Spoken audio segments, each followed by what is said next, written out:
بسم اللہ الرحمن الرحیم۔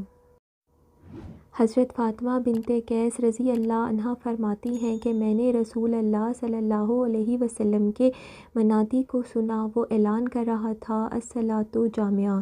میں نماز کے لیے نکلی اور رسول صلی اللہ علیہ وسلم کے ساتھ مردوں کے پیچھے اور عورتوں کی صف اول میں نماز ظہر ادا کی۔ آپ صلی اللہ علیہ وسلم نماز سے فارغ ہو کر ممبر پر بیٹھے، جبکہ اس دن سے پہلے سوائے جمعے کے ممبر پر نہیں چڑھتے تھے۔ آپ صلی اللہ علیہ وسلم کے چہرے پر اس وقت مسکراہٹ تھی۔ آپ صلی اللہ علیہ وسلم نے فرمایا ہر شخص اپنی اپنی جگہ بیٹھا رہے۔ اس کے بعد آپ نے فرمایا جانتے ہو میں تمہیں کیوں جمع کر رہا ہوں؟ انہوں نے عرض کیا اللہ اور اللہ کا رسول جانے۔ آپ صلی اللہ علیہ وسلم نے فرمایا باخدا میں نے نہ تم کو مال وغیرہ کی تقسیم کے لیے جمع کیا ہے نہ کسی جہاد کی تیاری کے لیے، بس صرف اس بات کے لیے جمع کیا ہے کہ تمیم داری پہلے نصرانی تھا، وہ آیا اور مسلمان ہو گیا اور مجھ سے ایک قصہ بیان کرتا ہے، میں اس سے خوش ہوا، میں چاہتا ہوں کہ تم سے بیان کروں جس سے تم کو میرے اس بیان کی تصدیق ہو جائے گی جو میں نے کبھی دجال کے متعلق تمہارے سامنے ذکر کیا ہے۔ وہ کہتا ہے کہ ایک بڑی کشتی میں سوار ہوا جس پر سمندروں میں سفر کیا جاتا ہے۔ اس کے ساتھ قبیلہ جذام کے 30 آدمی اور تھے۔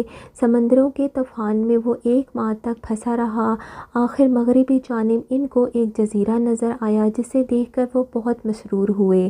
وہ چھوٹی کشتیوں پر بیٹھ کر اس جزیرے پر اتر گئے۔ سامنے سے ان کو جانور کی شکل کی ایک چیز پر نظر پڑی جس کے سارے جسم پر بال ہی بال تھے۔ لوگوں نے اس سے کہا کہ تو کیا بلا ہے؟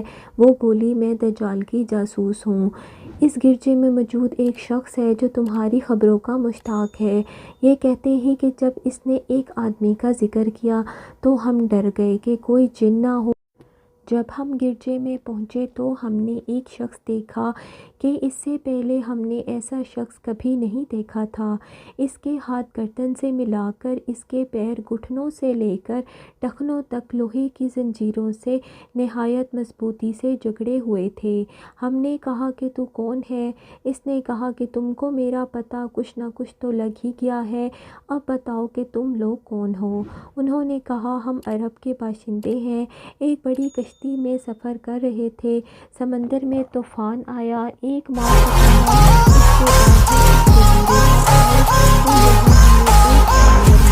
اس کے تمام جسم پر بال ہی بال تھے۔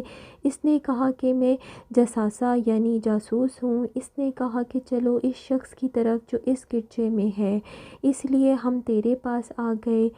اس نے کہا کہ مجھے یہ بتاؤ جو شام میں ایک بستی کا نام ہے بسان کی کھجوروں میں پھل آتا ہے یا نہیں؟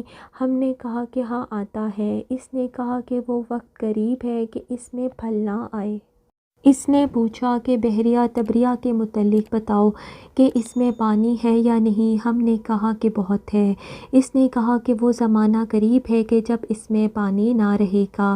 پھر اس نے پوچھا کہ شام میں جو ایک بستی ہے اس کے چشمے کے متعلق بتاؤ کہ اس میں پانی ہے یا نہیں، اس کے بستی والے اپنے کھیتوں میں اس کا پانی دیتے ہیں یا نہیں؟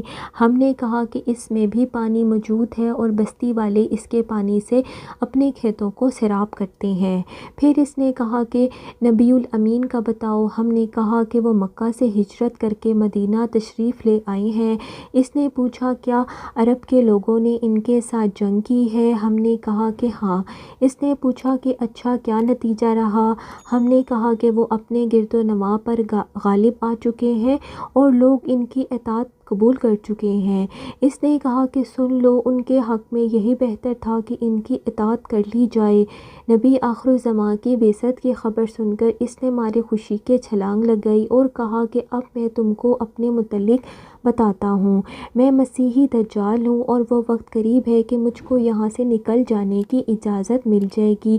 میں باہر نکل کر تمام زمین میں گھوم جاؤں گا اور 40 دن کے اندر کوئی بستی ایسی نہ رہ جائے گی کہ جس میں داخل نہ ہوں، بجز مکہ اور طیبہ کے۔ ان دونوں مقامات میں میرا داخلہ ممنوع ہے۔